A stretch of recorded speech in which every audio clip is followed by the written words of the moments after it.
একটা সত্য কথা কই, আমি কিন্তু শীতকালে প্রত্যেকদিন গোসল করি না, কিন্তু তার কারণ হচ্ছে কি বলতেছি।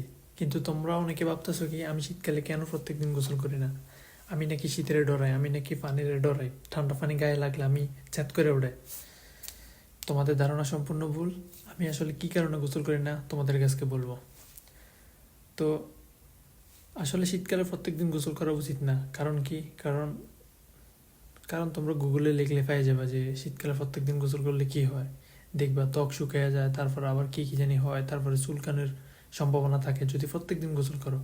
আর প্রত্যেকদিন যদি সাবান দিয়ে গোসল করো তাহলে আরও একটা বড় সমস্যা আছে যে দেখবা শরীরের যে একটা প্রাকৃতিক তেল মানে অয়েল যেটা তৈরি হয় এটা কিন্তু সাবান দিলে চলে যায়। সো আমি গুগল করে দেখলাম যে প্রত্যেকদিন গোসল করাটা একটা ক্ষতিকর দিক আছে। সো এই জন্য আমি শীতকালে প্রত্যেকদিন গোসল করি না। তাছাড়া আর কোনো কারণ নাই, বিশ্বাস করো। আমি কিন্তু পানির ডরে না, আমি কিন্তু ঠান্ডা পানি দিয়ে গোসল করতে পারি, আমার কোনো সমস্যা হয় না। সো তোমরা কেন প্রত্যেকদিন গোসল করো না জানো। আর যদি আমার কথাটা বিশ্বাস না হয় তাহলে গুগল করে দেখো, গুগলে লেখো, গুগল স্যারই তোমাদেরকে বলে দেবে যে শীতকালে প্রত্যেকদিন গোসল করলে কী কী সমস্যা হয়। Bye bye.